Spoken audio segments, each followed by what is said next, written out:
What do we got? I'm not gonna do like the long protracted introduction anymore, man. I'm Deven at Driveline. You guys know who I am at this point. We're gonna talk a lot about youth baseball. It's a Driveline Academy podcast. Is this more? Are we into double-digit episodes? Is that where we can drop the? This is episode 10, so Okay, we're gonna drop the pretense of explanation and instead just accept and understand that you guys know what you're tuning in for, which is that we're gonna talk about youth baseball, how kind of fucked up it is, and like some of the developmental stuff that we focus on to like broadly improve the ecosystem. I had a guy. We'll talk about the inflammatory bat speed tweet that I was sitting on for like 2 weeks and I decided to ship. But like I had a guy who follows me and he went through the whole thing and he saw that at the end I was like, hey, here's a way that you can implement this idea. And here's some stuff you can buy to execute the idea. You can do it for free or you can get some tools. And it's like, how dare you? And like, look, man, like paid shill, fine, I'll wear that. But like, considering the fact that all of this is our jobs, and I'm setting you up for this, and like, we have a staff of 4 people who work and do nothing but like affect to improve youth baseball locally and outside of our local area of effect. I would offer that we have more skin in the game than the average rando who just like talks nonsense on Twitter about training concepts, because we're actually doing it 7 days a fucking week. This is what we do. In addition, my children, right? I could be a complete scumbag and sell bullshit, but I certainly wouldn't do that to my own children unless I was like a completely repugnant individual, and I'm not necessarily that. They've got 9 episodes of. Yeah, I mean, you got 9 episodes, man. We've been talking about this stuff for probably going on 15 hours. So again, Driveline Academy podcast, Jeremy Tectile, Driveline Academy coordination, operations coordinator, logistics coordinator, master of just like getting shit done within our own little realm. And also with us today, Driveline Academy High Performance, Connor Stratton. Welcome to the program. Howdy. Come a little bit closer to the mic, brother. I think it's super apologize. intentional, Here we super go. directional. This is where you say, long-time listener, first-time caller. Yeah, actually, Yeah. I've been listening since the very first R&D podcast that was ever put out there. Yeah. And Connor's history with Driveline goes even further back yeah. than that, Yep. because I am one of the first trainees of Driveline. I was 15. Read a couple articles with my dad about this guy named Kyle Bodie in some baseball magazines. And I was like, holy shit, this guy's got some cool ideas with like science and baseball. And I was like, this is awesome. I convinced my dad to fly us out here from New Jersey for a 3-day weekend. Had a little brand new iPod. The first one, it was with a screen on it. And I brought it out here with me. And I have like 8 hours of video collected on that from me and my dad talking to Kyle. And then from then, I was doing Driveline training since I was 15 and just turned 25. So probably one of the oldest people. Decade of data. Decade of data. I made a shirt for you, dude. Yeah. Say, when I first came back out here after college, I tweeted at Kyle and showed my original biomech report that was so bad. And then showed the current version we do. And it's like, this is absolutely wild where everything's gone from like the very first time I was here. Yeah, and to further gas you up, Oh, man. you were started helping out running Academy, like HP, meaning our high performance stuff, initially in year 2, right? Yes. Tail into year 1, into year 2, while you were training. Yeah. Yeah, so Connor was here training, but also was like helping us with our Academy stuff. And I remember having conversations with Stephen Simmons and Dan Comstock, who run our high performance here, and I think even Dan Adams at the point. Adams and I talked about it. It was just like, yeah, Stratton's just a fucking dude. and again, to kind of get back to the allegation that we are paid shills, right? To the suggestion that like we just like talk about things as a mechanism for commerce. The reason why it was an absolute no-brainer to have you come on and be a part of the Driveline Academy staff as an intern and then transition that into a full-time role immediately is because of the same thing that connected with me the first time that I dropped my child into Driveline. The give a shit attitude, right? Just like the level of care is so monumentally high and apparent for people that like really love this thing and like and want to do it. You know, teachers. Mm-hmm. Like honestly, you know that there was I'm an English major, right? I got like my English major in college. I thought what I was going to do is I was going to write and teach. Today I learned. Did not know that. Yeah. Hey, I was gonna be a science teacher. You know, That I knew. 20 years later, I found my way to Driveline, and like all of a sudden, the sum total of all my life experience between building computers and building websites and shooting rap videos and writing and teaching all culminates in doing this thing. And so at whatever guy, I don't even, Curious George, whatever, you know who you are. Definitely watches this podcast. Oh, for sure. Just the thing that like, the thing that made it such a no-brainer to have you be a part of like the pirate ship is just like the level of care, love, and investment, right? And you can't fucking fake that. Yeah. You just can't, right? I have been around enough people who have run camps and lessons and run teams, and it's like it jumps out at you when someone is like disaffected, right? Like I have no stake. I have no stake. That's not what we do. Those are not the people that we attract. So man, I'm super happy to have you running everything related to our HP stuff. Do we want to talk about long-term athletic development, our LTAD? Do we want to go into that right away? Yeah, man, let's just do it. We'll talk about the stupid bat speed thing later. Bat speed is fake. It's obviously you generate bat speed with your eyes. And the pitcher supplies the power. And the pitcher supplies the power with the velocity, which is why bunting always gets out of the infield. 100%. I mean, it's just like you see that all the time. It's like the big EV bunts, because that's how that works. So we're just going to clip this section. Yeah. And I'm going to send this clip to everyone who. Wait, but first. Oh. You did say, and you can correct me if I'm wrong here, but in that you offered some paid ways to do it, and you also offered some free ways. Oh yeah. To improve bat speed. So like, you're not a good paid shill. Yeah. If you're offering free ways to do it, you aren't like you can't even wear the badge of honor that the guy gave you. I know. Of being a paid shill.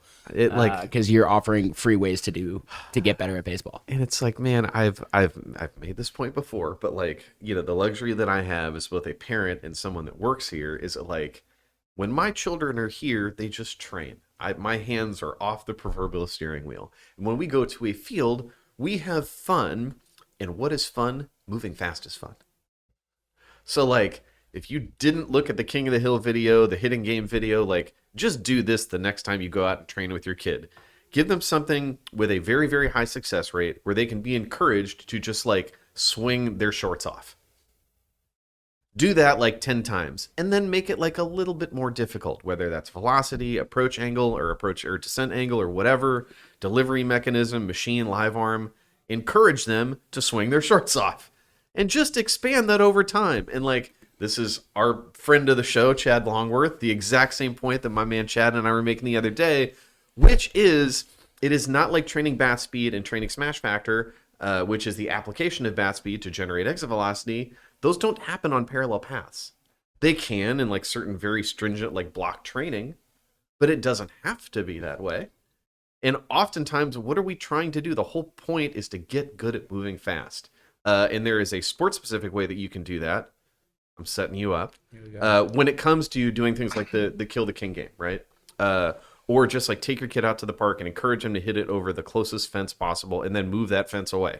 Or move yourself away from that fence. That's one way you can do it in a sports-specific way.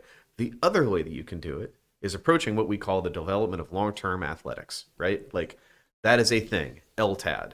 The point that I have made many times before, again, as usual, I am a man of very few original ideas. USA Baseball has their own long-term athletic development model. I think it's at usabaseball.ltad.com. And you can go to that thing and see the way that the very smart people in our industry, smarter than me, laid out a structure for like how to do this thing. And it is not putting all your eggs in a basket that is just like baseball specific shit. It is doing other stuff. It is learning how to solve other problems athletically, hence long-term athletic development on a platter.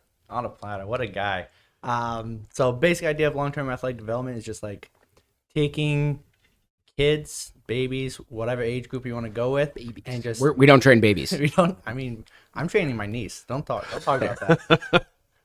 I'm going home December, and we're gonna be learning how to do cartwheels, baby. But yeah, How old? She just turned 3. Nice. Perfect. Yes. Perfect. Yes. Yeah. So taking an athlete or child, whatever you want to call them, from the lowest level and bringing them up through the years, just progressively making challenges that are a little bit more difficult for them, and trying to get them to learn new movement patterns, new ways to solve issues. So that could be like if we're doing some tumbling with the little kids, like 8-year-olds. Hey, I want you to just do a cartwheel or like do a forward roll. And then when we get to like 14, we'll be like, hey, now we're going to do that forward roll, but we want you to like jump over a box while you do it. Just make it a little bit more difficult, make it a little bit more interesting.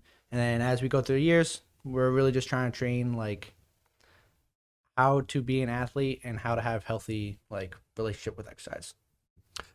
And the thing that always cracks me up about this is that like in baseball, in our industry, right, we are just huge on mechanics, right? Globally, it's just like mechanics. Picture in my ABCA slide of an actual mechanic, and we obsess over these things in isolation. But a lot of times, and shout out to my brother Chase Glom, a blog on Driveline from a couple years ago about like understanding hitting mechanics in terms of just like swing deficiencies that are more systemic, right? Like consider the individual athlete and they are a system of things that they're good at and things that they're bad at, right? So we see things like a bad lead leg block. Well, there is a mechanism to work on that in the sport specific side. There's also a mechanism to solve that problem in terms of athletic development and athletic capacity, because they're all related, right? Like you can't put like really, really wide tires on a car that has a shit engine and go like, oh, well, now we have the capacity to handle, right? We have the capacity to handle. Well, like your capacity is going to be defined by the fact that you make like 60 horsepower. Those tires are suited for a 600 horsepower car. Like, what are you doing? Yeah. So when we overfit this need for like mechanical perfection, right? Because that's the thing that we want. We put kids on a tee and we groove just like this swing that like supposedly maps to like this near infinitely variable perceptual and movement task.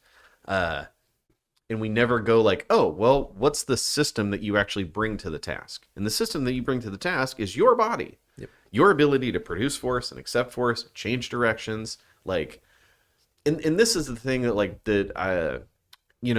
year-long baseball training gets a knock all the time.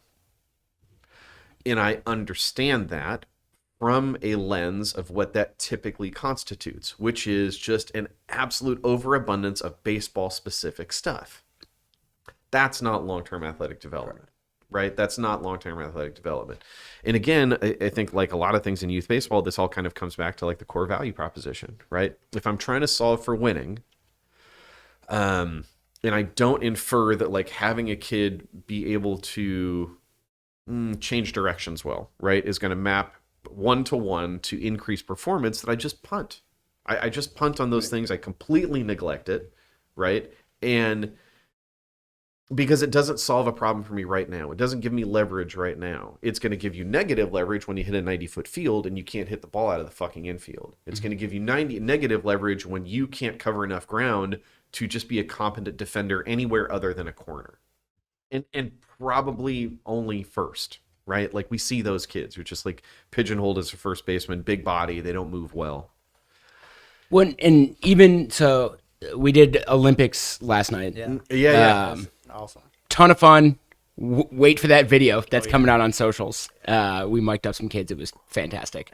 Yeah. But if you want to know why we spend time at every single practice working on that, we have an athlete. I'm not going to actually say his name, but I'll call him Benny Barrels, because that is what he is affectionately known as around the facility. Benny Otani. Not a corner guy.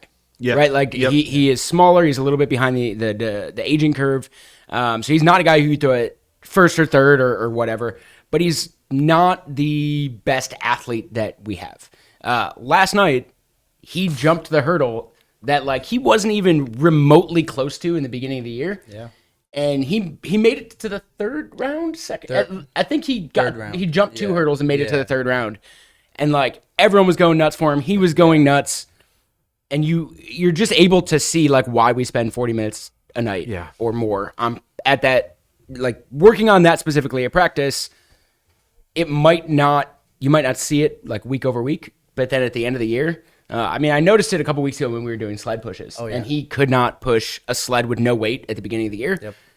He was pushing a sled with weight on it 2 weeks ago, and he was not going as fast as some of his teammates were, but he did it. He still did it. He clearly got better, and like it's 1-to-1 showing up in the cage. Yeah. And it's going to show up on the field because he just got way better as an athlete in the last year. Yeah. And so it's not just the kids that are the first third, it's all of them. Like every one of these it's really hard. I mean, the wheel analogy is a really good one. Like you have to have a nice car. The wheels don't matter. Yeah. Like you have to be a good athlete. The mechanics matter a lot less if you are a good athlete. And and we've gone out of the dark ages where it was just like broadly there was an era where like baseball wasn't inferred to be a horsepower driven sport, right? And even if, and the funny thing is that like, of course, what do the biological outliers have? What is their advantage? Biology, bigger, faster, stronger, right? Like. So we went through that era where like the Fred McGriffs of the world be like, well, you can't do strength training, but I'll just like carry around cases of liquor and drinks at Atlanta Fulton County Stadium.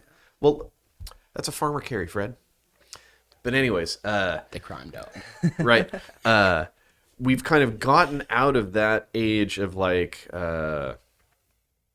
Thinking that was bad, right? And having like a lot of like players in the 80s that weren't outliers look like your mailman or your plumber, like that archetype of baseball player is largely gone away. Like Bartolo Colon unfortunately does not have a job in the bigs anymore. But like you had the thing in the last couple weeks, the Alejandro Kirk video of him running the bases, and like some guy posted on Twitter, I don't remember who it was, posted on Twitter that like this is an embarrassment. Yeah. And Alec Manoah, shout out Alec Manoah, went and just ravaged this guy. Yeah. I think he like deleted his social media, like just like the guy got torched by Alec Manoah.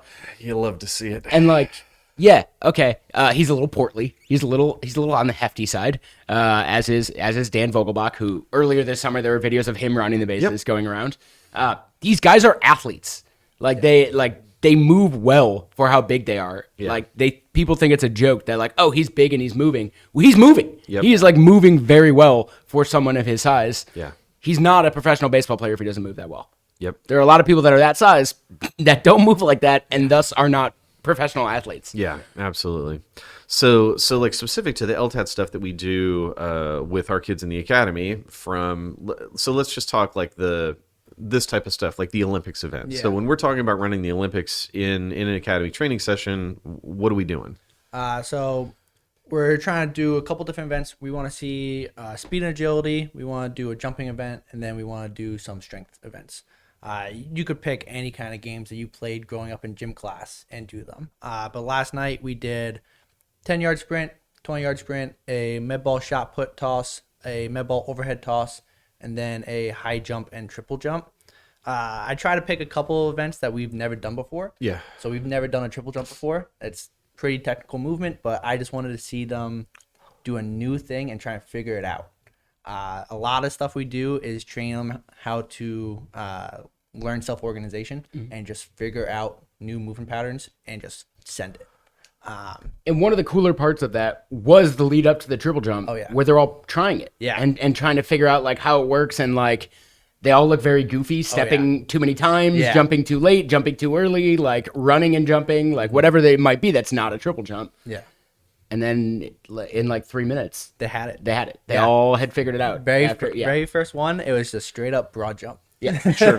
They ran and then they stopped their feet and then they did a broad jump. Yep. After like 2 times, 3 times of trying it, they were actually looking like pretty good. Not like obviously not an Olympic or track level like event, but it was decent. Like you could tell it was a triple jump. Yeah, it was pretty cool seeing how fast they can figure it out.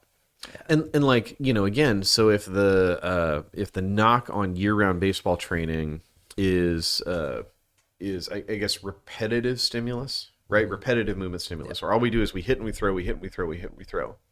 What you just described is the exact opposite of that, which is like movement exploration. Yeah. Right? It's just like we're going to come up with a task, we're going to come up with a constraint, play. Yep. Play. And like, well, what does successfully doing that mean? It means rhythm, timing, sequence. Can you think of any movements in our sport that also revolve around these exact same things? Yeah. Oh, I don't know. All of them? And I understand. I really understand kind of like the parent coach's dilemma of just like, we're teaching baseball, so I have to teach them baseball skills. I get that. But all those games you described are like, yeah, we execute them in our 43,000 square foot gym. You can do that stuff on a dirt field. Yep. Like, there isn't one of those games you couldn't do on a dirt field. I guess you just need like a pool noodle for the high jump. Yeah.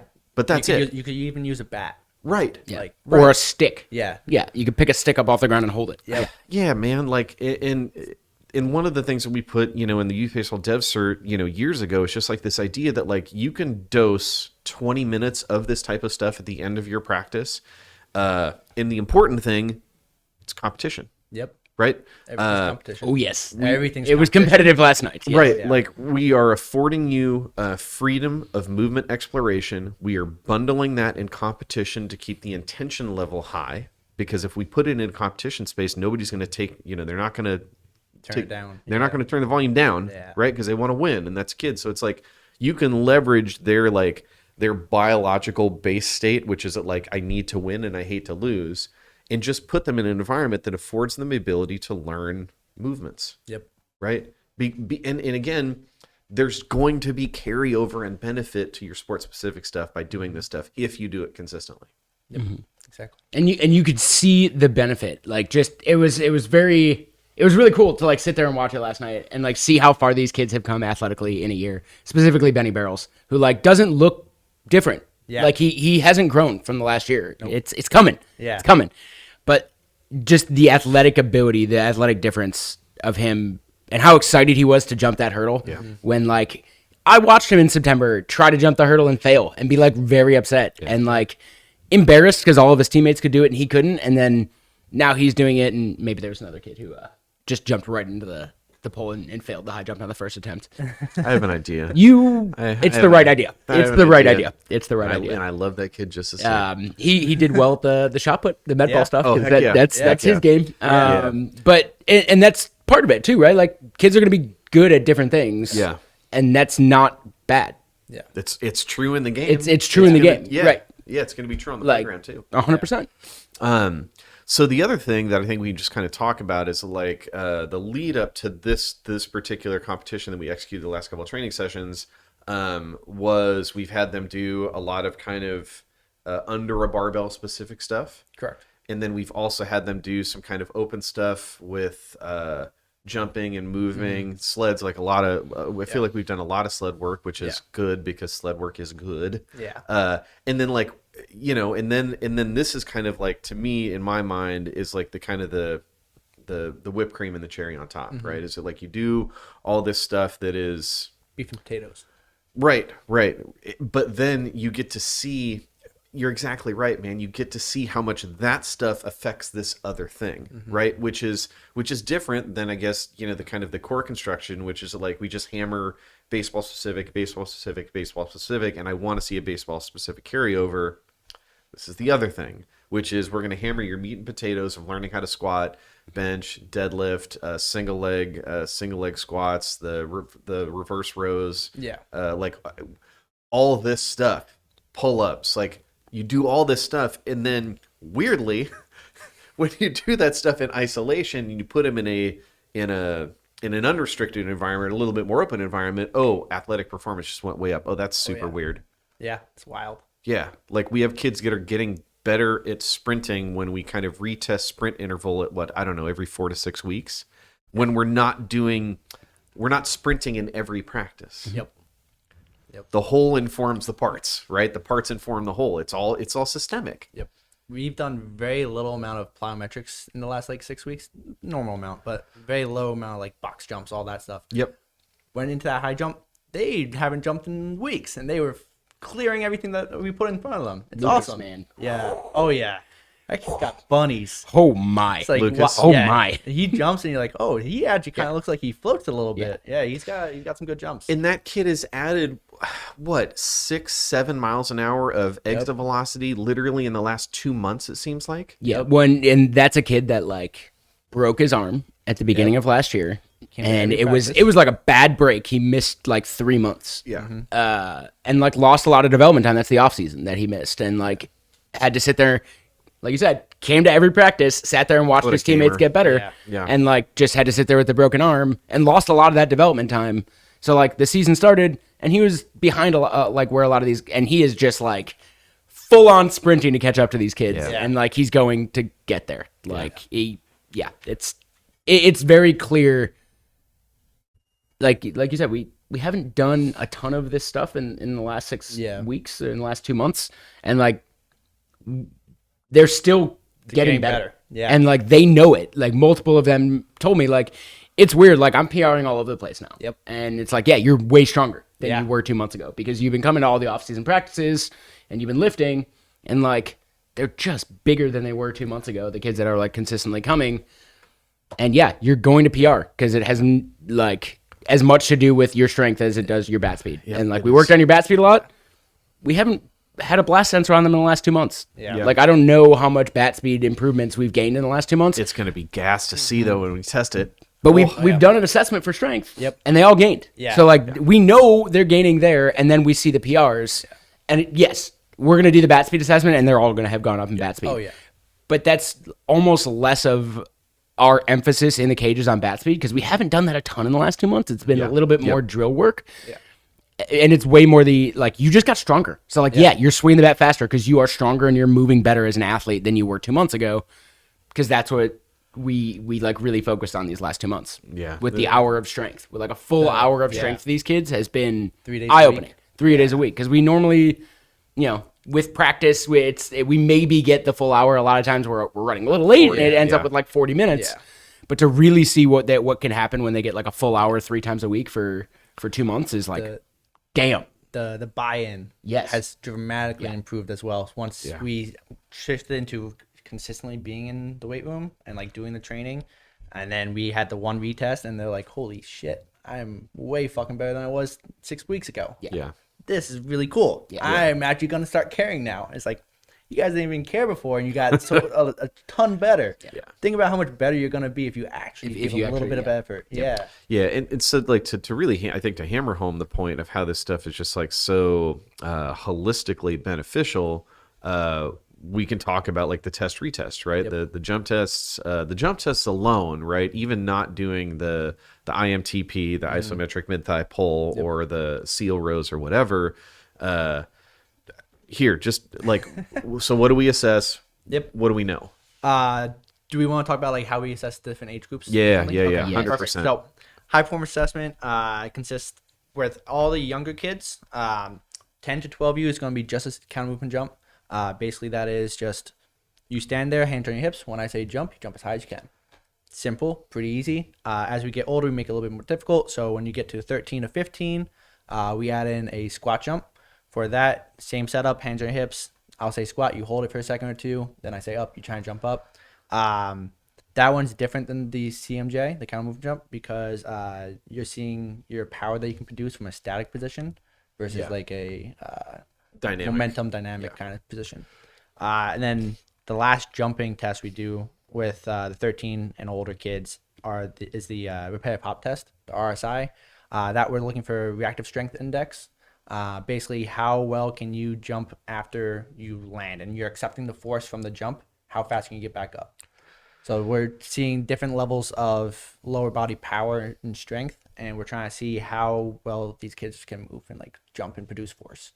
And we're testing all of this using force plates. Correct. We're using force decks every 6 weeks with all the age groups from 10 to 18U. It's pretty exciting to see. I'm looking at the first time 1 year's worth of data from this past summer, and I'm looking at kids who tested last October versus where they are now. One kid that really stands out to me, he's put on 20 pounds in a year, which is really cool. He's also grown like 3.5 inches, but his net force that he's producing is 1,000 newtons higher than it was before, which is amazing. We've also seen that his CMJ has gone from like 22 centimeters to 38. Yeah, he went from like 5th percentile. I mean, He was a 5th percentile athlete, to and now like he's to- a 38 percentile athlete in 9 months. Yeah, it's pretty wild how much better you can get if you just like learn how to produce more force. It's it's almost like it is straight connection. It's Oh, wild. that's super weird. It's almost like producing force helps you produce force. Yeah, it's like, you look at Aaron Judge and you see this monster of a man. You're like, oh yeah, it makes sense that he hits like 62 home runs in a year. Yeah.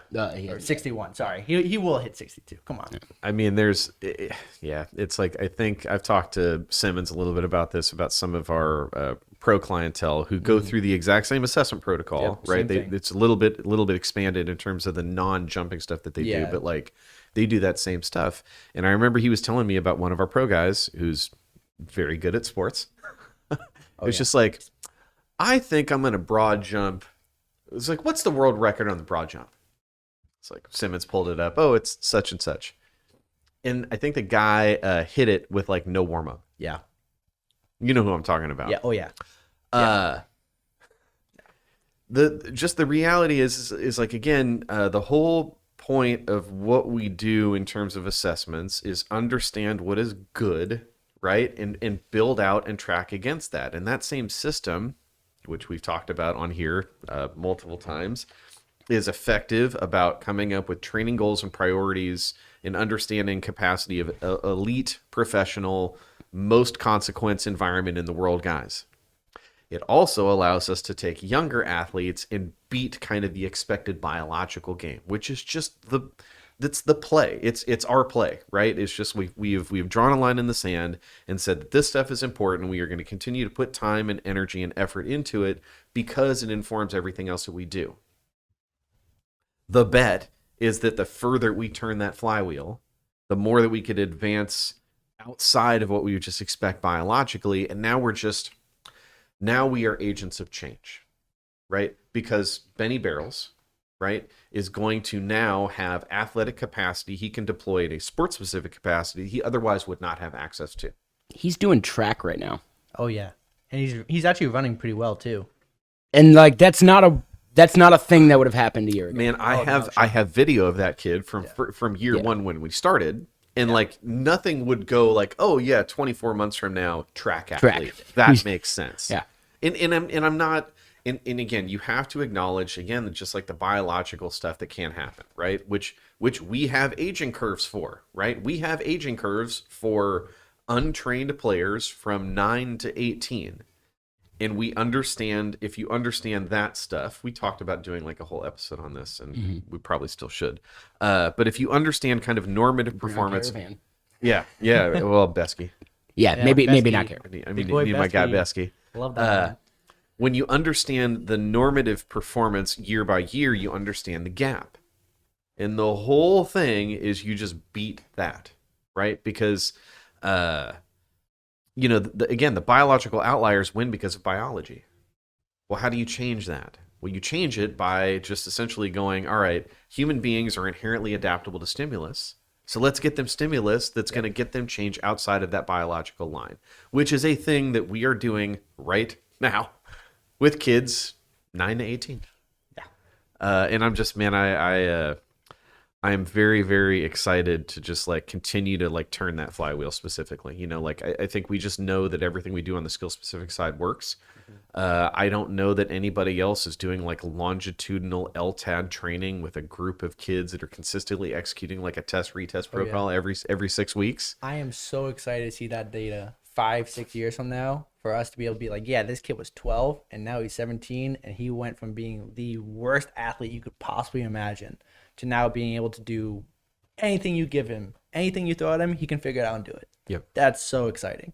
And I think that's like the underrated part of athleticism is the adaptability. Like Oh, a lot yeah. of Yes, people, a lot of yes. people just like, oh, Yeah. like you're a good athlete, like you're fast, or like you're strong, or like whatever. And it's like really good athletes are adaptable to multiple different movement patterns. And it's less so about like being really good at one thing and just like being good at like everyone grew up with someone that they were just like, how are you so good at everything you try? Right. And like that's an athlete is someone who like no matter what you throw at them, they're going to figure it out. And like that's what we're trying to do in baseball, right? Like Right. that we're trying to build adaptable machines, and that's exactly what we're doing in our high performance Yeah. lab. Yeah, and like and again, this is the thing about like year-long baseball, right? 12 months baseball. The big knock is that like, well, you have to play other sports because you have to learn how to solve other problems. And then you look at Aaron Judge. Yeah. Aaron Judge was like a monster athlete when he was young at everything, right? LeBron James could have played professional football. Of course he could. Yeah. Of course they could. yeah. These are biological outliers. They got a golden ticket you did not have access to. Yeah. So do you want to change that? Do you want to change your disposition? Well, you need to do something different, right? And what you need to do is have an environment that gives you this different type of stimulus that, again, it affects your global composition, which reflects into what you deploy sport specifically, right? And, you know, American Society of Pediatricians says that it is safe and effective for kids ages 8 and up to do resistance training. Yep. So all that other horse shit that you've been told about, like, well, we can't lift weights until the growth plates fit. Okay, show me your growth plate tracking device. Is that a thing I can buy on Amazon? Probably you can buy anything on Amazon. I mean, maybe we should sell one. Well, I'm just gonna wait for the velocity to come. Yeah. The fuck are you waiting for? Yeah. You are waiting for irrelevance. That is the thing that you are waiting for. You are waiting for irrelevance. You are going to have a door closed on you in this game because you just fucking punted. Oh, I'm just gonna wait for it. Like, and again, the thing that we're pushing towards this stuff is not only it is safe, it is healthy. It engages in them ability in the athlete's ability to explore movement. We can frame it in competition and lean into that side of things as well when it comes to individual development, team bonding. Like, man, you're doing all of that stuff with a lens towards something that affects you. Even if you don't go play professional baseball, if you don't go play college baseball, you have a positive and beneficial relationship with exercise and movement. Yep. Relative to kind of like the composition of our country, I think that's a good thing. And then you just understand that there's sport specific benefit to it too. Like we wouldn't do it if it didn't help. Yeah. 100%. And the waiting for it is like a really good point because that's what most people are like told to do is like when you grow, like you'll be stronger. And it's Yeah. like, well, there's nothing stopping you. And this is like goes back to the Benny Barrels. He has not grown. I think we can yeah. look at his height. He's 1 centimeter. 1 centimeter. 1 centimeter in a year. And like yet he is doing a ton moving the sled with actual weight as opposed to 9 months ago when he couldn't even move the sled without weight. Yep. And he's jumping hurdles Yeah. Yeah. that are basically his height. Yeah. Right. Yeah. like- Quantifiable improvement. This isn't just smoke. It's not bullshit. Right. And that's the argument against waiting is why would you wait? Yep. Yeah. Why? Like, what are you waiting for? And like, you are giving up valuable time that like you could, like when he grows, kid's gonna be a stud because he's already gonna have that athletic foundation, that base. Yep. And now he's gonna actually be bigger and stronger, and it's just gonna skyrocket for him. All gonna click. Yeah. All just gonna fall Yeah. in place. And the best part is he knows that. Yeah. He is like acutely aware of like I'm just gonna keep working hard and like It's gonna I come. know it's gonna come. Like I know. And this year, come on, Benny, this year. Yep. And you know, and the opposite of that is just like you're waiting for someone to close the door on you in this sport because you under-indexed for how important it was to do this type of stuff. It's like there's this video floating around on Instagram this week of Drew Jones, Andrew Jones' son, right? He was a number 2 overall or 3. Anyways, He was up there. real good at sports. And the clip is he's like, oh, you know, don't pay attention to like these player rankings, right? And they actually went back and looked, and it was Matt Holliday's kid and Drew Jones. They were looking at like what they were ranked at 14. And I love that message. It's 1,000% accurate. However, when there are kids who probably got a little bit of a genetic lottery ticket and also were afforded the experience of being raised in an environment where someone is going to tell you the shit that matters and train you in that kind of paradigm, right? It's easy for you to say, don't pay attention to the ranking. The thing that I would just kind of point towards is like, if you're not ranked in the top whatever, and again, these rankings are horseshit. I'm not saying that they aren't. What I am saying is if you want to increase that leverage, you can't just kind of like hammer the sport specific side of things. You have to understand the holistic, right? You have to understand everything. You have to understand your system. And again, if you are bad at force production in a non-sport specific sense, well, guess what, man? It's not just going to like magically show up because you want it. Hope is not an effective training strategy. So yeah, LTAD, it's important. Like, and again, all the stuff that you can do, do in your backyard. Right. Like we have a high performance strength certification that's out. Yeah, we have Right. Foundations of Strength training. Yep. Right. Foundations of Strength. We'll really get into some of the meat and potatoes stuff that kind of like we talked about, right?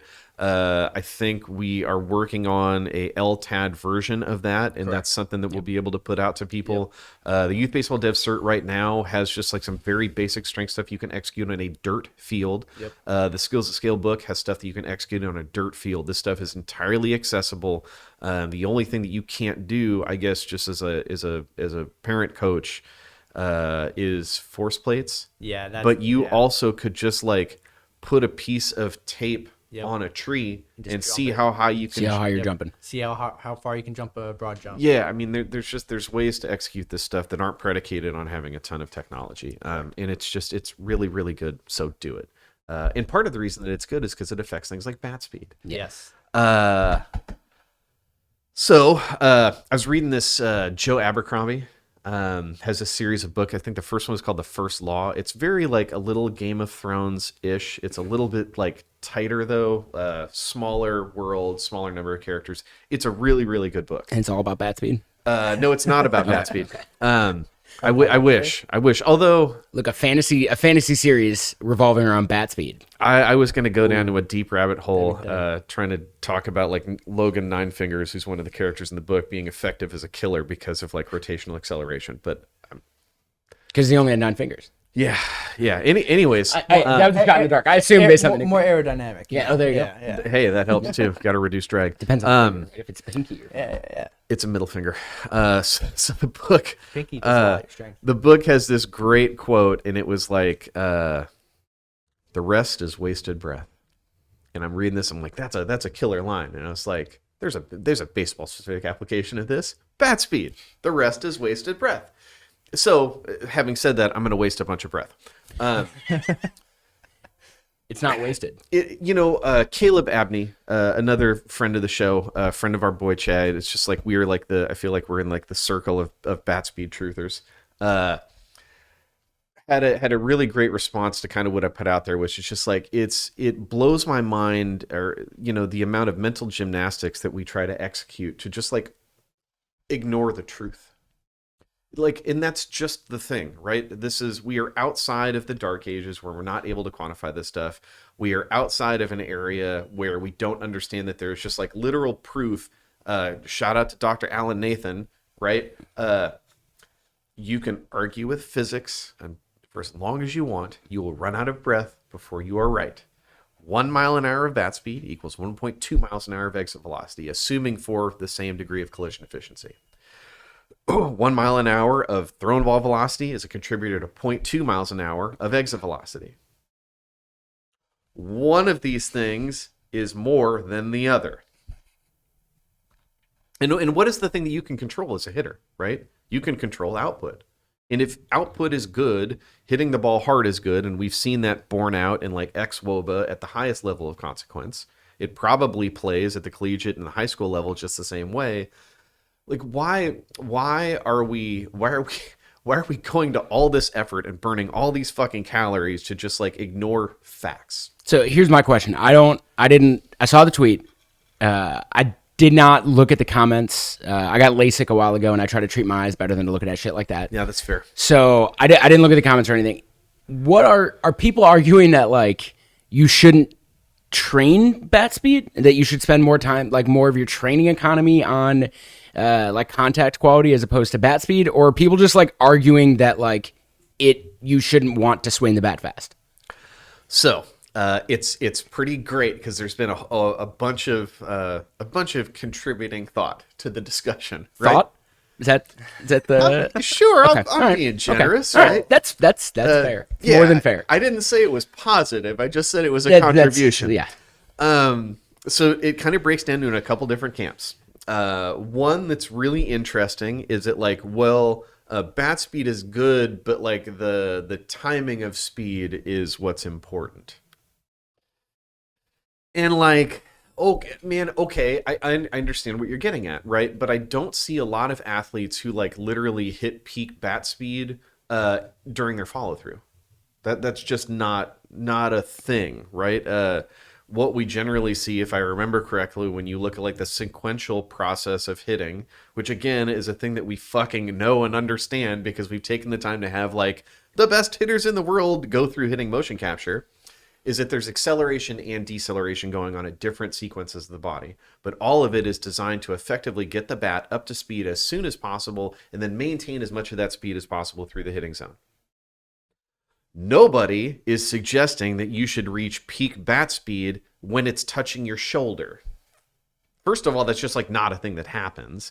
And second of all, the idea that by training bat speed that would be the end result of it is just like, man, that's just not how this shit works. So there's that area of the room. And it's funny because I think largely that stuff is coming from people that advocate for like these nonsense ideas like launch quickness. Like you know who I'm talking about. Launch quickness. You have to have launch quickness. Like, okay, so let's just like create this mystery word with this very nebulous definition and then say the like, well, that's because I can't quantify it, right? That's the trump card that I give myself, right? I create this fucking weirdo imaginary nonsense term that is unquantified by anyone other than my eyes, right? My iSoto is firing at a very high level. My eye tracks, my grit tracks. And I go, well, launch quickness is really important. And I'm suggesting that like, sure, it is important to be quick with speed. I understand what you're saying, right? I drive a Tesla. A Tesla doesn't go very fast. It accelerates very quickly, right? I understand that different than my Mustang, right? My Mustang will be a little faster. It's not as fast 0 to 60 because it doesn't have computerized four-wheel all-wheel drive. It just has 315s in the rear and my right foot, and that's all I have. I understand what we're getting at with this launch quickness horse shit, but like, come on. No one is suggesting that like the way that bat speed development works is that like you're training kids to get up to speed late. I don't know that I've seen that as a thing, and to suggest that that's like a negative potential outcome of bat speed training, it's just like is nonsense to me. So there's that side of the room. Then there is the other side that Jeremy, that you got towards, which is like, well, adjustability, right? Otherwise known as like what we would call, I guess, smash factor and swing decisions, some combination of the two. What I think a lot of guys in the world kind of move towards this idea that like, well, I don't want to see kids swinging out of their shoes and missing. And like, How dare they swing in? How dare they? and like, man, at the end of the day, right? 20-80 scale. We understand this in pro ball, right? If you have 80 grade swing decisions and 80 grade bat to ball speed, and you have 20 grade bat speed, you're fucked. Here's a great example to that. I saw another Twitter thread from a Driveline employee. Yes, Boy, that is bunch of most pot of stirrers, that is bunch most of rabble who I pot follow on stirrers. Twitter. If I'm being honest, is just my friends and coworkers. But Tanner Stokey tweeted last night, 2 days ago, about Mookie Betts. 2 days ago. About Mookie Betts. Yes, sir, yeah. I happen to adore Mookie Betts very much. Hard same. Yes, if you're a listener, we love you, Mookie. His bat speed, I think 54. I think that's what it was 54 on the 20 to 80 scale. Yeah. Not elite, not what you'd call elite. But his swing decisions and smash factor are both in the sevens. Yep. So like yeah, he's really good at that. But the point of the thread was, okay, well, what if we increased his bat speed? Like, that's a thing we know we can do. We did it with Nolan Arenado last year. Like, we did it in spades with Lars Nootbaar. Like, we know we can increase about 2 miles an hour of bat speed because that is the average of what our pro athletes did in the offseason last year was 2 miles an hour of bat speed. And they applied Kyle Bodie's like calculator of like, what if we added 2 miles an hour bat speed to every batted ball that you had? Like, what would your numbers look like? And it's out of this world for someone like Mookie Betts, who is already very good. Already 1% of the 1%. And like, if you are not Mookie Betts and you're a high schooler who is saying like, well, I am going to swing, I'm going to make the best swing decisions possible, and I am going to just find the barrel on every swing. You're not Mookie Betts, so no, you're not going to do that. And if you don't have bat speed, you are just not going to hit the ball at all. Like, you're not going to get the ball in the infield if you're not focusing on bat speed. You might be able to like make contact, but that contact's not going to go very far. And like, you have to have perfect swing decisions if you even want to make that a reality without bat speed. But Jeremy, you can just hit it where the defense isn't. Or I fucking you could bunt. I love that baby, idea. Let's go. I love that idea because it's predicated on the hitter just having like a perfect conception every single time of where the defense is, because that is part of it, right? Where the pitch is and where it's going to be and how the pitcher is trying to attack you, right? And you're able to kind of meld all this information into a singular decision that you can execute like 10 out of 10 consistently all the time. All the fucking time. I'm just going to hit it where they aren't. The patron saint of that probably is Nick Madrigal. Right. I love Nick Madrigal. I have always been a big Nick Madrigal fan. My favorite is the box score that his fellow teammate Max Engelbrecht will show me that he like broke his wrist and played in the Super Regionals and went like 5 for 5 with 5 bunt singles. Yeah. They knew he couldn't swing and they knew he was bunting and he still did it anyways. Not yet successful as a big leaguer. Correct. With being like the patron saint of like, I'm going to hit it where they ain't. I am like perpetually a 350 hitter, like 300 to 350 in that range, like his entire career. And then he gets to the big leagues and like, I don't know if you knew this, but like they throw really hard and they got a lot of pitches that move a lot. And like, it is not as easy to just hit it where they ain't every at bat if they are also really good. And like, if you want to play at that level, like you have to have bat speed. Like that's not even an argument. And it's not something you develop like later. Right, which kind of pushes towards what we're working towards in terms of the same LTAD stuff, right? Which is that like we understand normative, age-specific, age-influenced biological development of bat speed because we've taken the time to measure it. Because we can do that, you go, all right, well, if the expected gain is like 3.5 miles an hour bat speed, which is going to translate to, 3-ish miles an hour of exit velocity, what if you double that? What if you double that? And maybe doubling it in the first year is going to be an easy thing because it's new stimulus, like it's beginner gains. What if you continue to do that over and over and over? This is everything that we continue to advocate for. It's just like, look, the key to understanding skill development is understanding compound interest. That's it. You just understand compound interest and how you can, again, be an agent of change in an athlete's life if you just compound the effects of this type of training over time. That's it. Mookie Betts has the ability to come in an off season. Mookie, please come join us. Bring Cody Bellinger with you. Here we go. Mookie Betts and Cody Bellinger. Cody Bellinger, probably not bat speed, the issue there. Yeah. Sure, Yeah. right. Smash factor and swing decisions, Yeah. which We again, train that too. which is the thing. DrivelineBaseball.com. Selfish plug. Yeah. Hey, I mean, if you're gonna call me a paid shill, I'm gonna. We're going to show. Right. Better plug it. Mookie Betts and Cody Bellinger, Nolan Arenado, Lars Nootbaar, other pro guys, Maverick Hanley, Jairus Richards, Jesse Franklin, Robbie Tenerowitz, my brother the Bird. All these guys can apply these kind of ideas and have like immediate positive effect and positive leverage on their careers because they're already like 1% of the 1% athletically. What I am positing is you can apply this same system over a more longitudinal period of time with younger athletes who are inherently more adaptable to stimulus and again, change how they present athletically. And again, you do both, right? Yep. You do the holistically beneficial stuff and you do the sport specific stuff. And you just have to have a bunch of decisions downstream that all revolve around that, right? Because you need time. Because that's the thing, is that if what you just index for is the stuff that is most palatable and easy for you to understand in youth sport, which is winning, because I love my children and I don't want to see them lose, which is a fine, understandable disposition to have. I get it. I get it. But if you simply equip yourself with the ability to provide context, then we can have a little bit more variance in our outcomes in a period of time where it doesn't fucking matter, and push towards a longer term goal, right? Which is like, hey, let's be as competitive as possible as a high school baseball player. And some of those kids in this group that we've kind of been talking about, I'm so excited to see what they look like in 10 months or 13 months, 14 months, because they're going to be going into their high school baseball tryouts. And we very easily could go like, this is how you presented when you were 12, when you first started here. Here's normative effective gains that we would kind of understand to take place between 12 to 13, 13 to 14, 14 to 15. And that leaves you as a non-competitive baseball player. Mm-hmm. Because we stayed the course for damn near 36 months, we got you to this other place.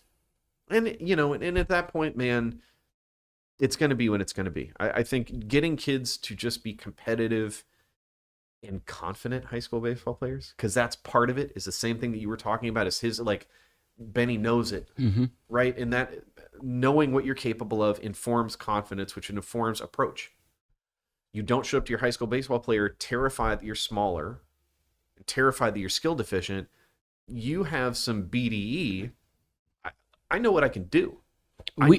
So there's a good example of that kid in our 14U cohort who like might not always throw strikes, might not always make contact with the baseball, but he is going to try out for his freshman baseball team this year. Yep. Athletically is like an 18-year-old. Yep. Yeah. And like I am, Which we literally have proof of Yep. because of our assessment. Yeah, correct. you can And compare like them.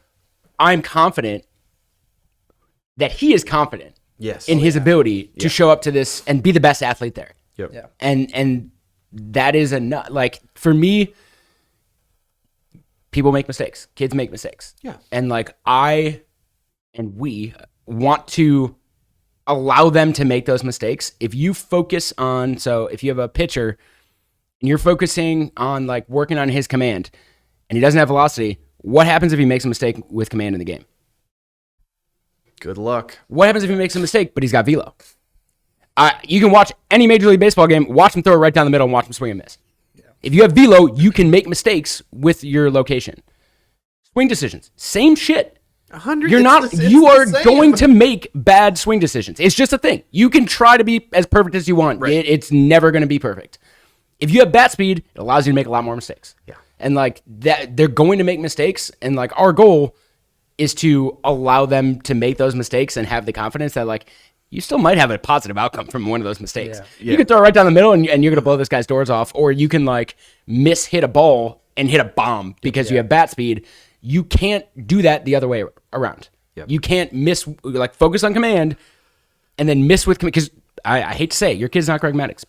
Greg Maddux also threw harder than anybody when he was in the upper. Well, we don't need to get into that. But like your kid's not Greg Maddux. He's going to make mistakes with command. He's going to make mistakes with swing decisions. You can just like yell at him if you want and see how long he plays baseball after getting yelled at for like throwing a ball. Or you can teach him how to throw harder, train the velocity, and let him just miss his spot and blow guys' doors off, because like that is what happens. This is the Chris Langan thread the other day about command. Oh yeah. It's like, the glove is just like, just let it eat in the middle and let your pitches run the way that they're going to. And like, look, man, if that is one of the smartest and best guys in the universe about training professional pitchers at the highest level of consequence, if I run a pitching class, we talked about this morning, right? We're doing some more training of kids that aren't necessarily in the academy. We've got some pathways opening up there for camps, 2-week camps in Washington, Arizona, drivelineacademy.com/ or drivelinebaseball.com/driveline academy as a paid shill. I almost Yeah. gave you the wrong URL. I'm Yeah. sorry. 425-523-4030. Call our support at drivelinebaseball.com. Wow. I was about to give out my own cell phone number, but I'm not doing that. If the guy who is like top of the food chain, working the best athletes at the world at the highest level of consequence and competition, is telling you to let your stuff play in the middle and let it run in the direction that you would expect it to run, how should I, if I run a pitching camp, what am I going to say to a 13-year-old? Right? And again, the same thing relative to bat speed, smash factor, and swing decisions.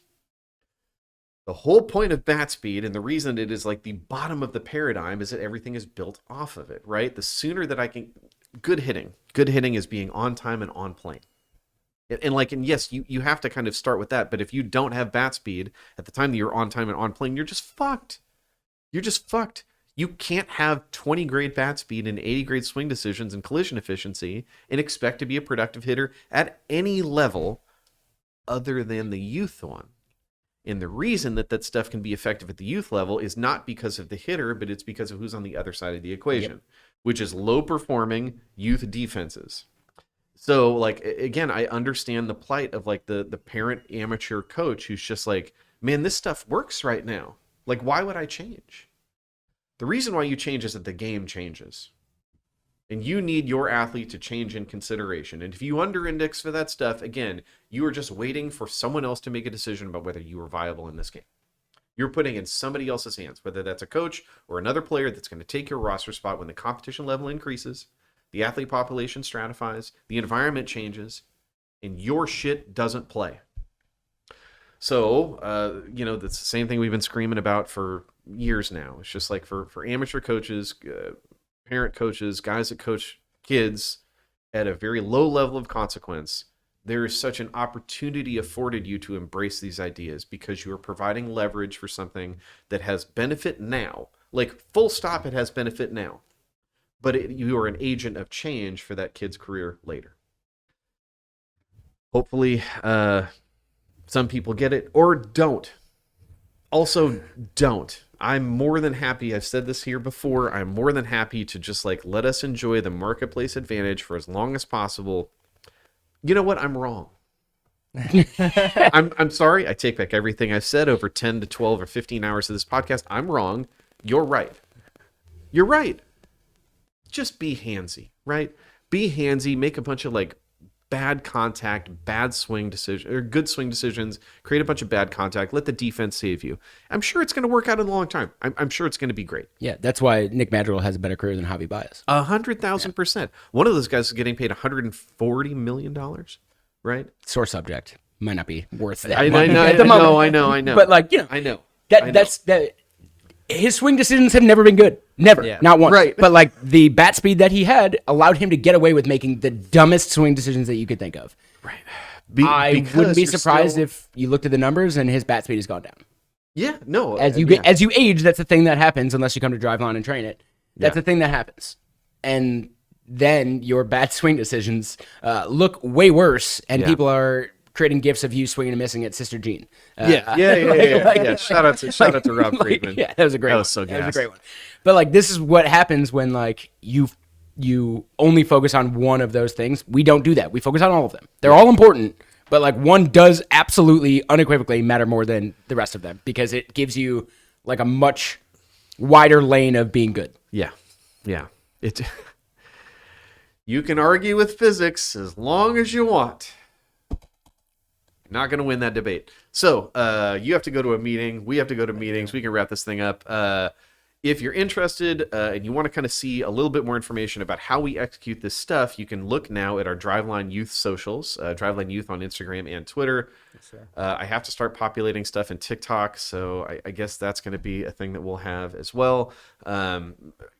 We have a mountain of free resources for how to execute this stuff. We also have tools that you can purchase. But the point being is just like, look, man, again, I'm going to come back to the same thing we started with. We have undisputable skin in this game, right? For me, I love my children and I love these kids that are in our academy. And like, All we are trying to do is do the exact best job that we can to be stewards of their dreams and their destinations for where we want this game to take them. I'm not the only one that has that disposition in our business, in our department, and within this company as a whole. So like, look, man, you can call me a paid shill for until the cows come home. That's fine, but like, I assure you, I have more skin in this game than some random asshole that just talks shit behind a Twitter picture or Twitter profile that doesn't have a picture. Do you think he's getting paid? No. Well, there it is right there. And like, and look, and if our ideas suck, we don't have jobs. Yeah. So there's that, and I'd like to continue to pay my mortgage. We'd be like him. Yes, Yeah. yes. I just yelling at people on Twitter about things that don't matter. which is a strategy. I did that in 2009. That's fair. But like, weirdly, some of this stuff worked, and anyways. I hope everyone has had a great summer. I hope everyone is going to go into their off-season training or multi-sport play with some of these ideas about long-term athletic development, because they're just like very easy to execute, regardless of where you are in terms of equipment, training environment, etc. It's just like super easy and beneficial, or don't. Again, I'm wrong. I'm an idiot, and none of this stuff works. And I was going to just like name drop another guy on YouTube, but I won't. I'm a man of peace. I'll choose violence in another date. But like, follow our Academy socials. Yeah. Like a video it's either today or tomorrow. It's probably going to go up. You haven't seen it yet. It's phenomenal. Let's go. And we like the content machine is going. We are full steam ahead. Not only can you watch what we do with these kids, you can watch how much fun they have. Yep. And like you go ahead, make any argument you want that like we shouldn't be doing this when you're watching how much fun they're having doing it, and also getting a lot better at playing baseball. Literally, the most important thing is just them having fun. Yeah. And they have no idea they're getting better until they see it when they're having fun. It's like, holy shit. Yeah. This is the same thing we talked about with the system, right? There's this high degree of intentionality, and literally every single fucking choice and decision we make about training, and it's presented in a palatable form to the athlete, where it's just like it's fun and competition. Yep. Fun and competition is good. That's all I got. Thanks for joining us. We'll be back again to talk about more stuff that we're wrong about. Thank you, guys. We'll find more Twitter threads. Yeah. Big Twitter guy. Thank you.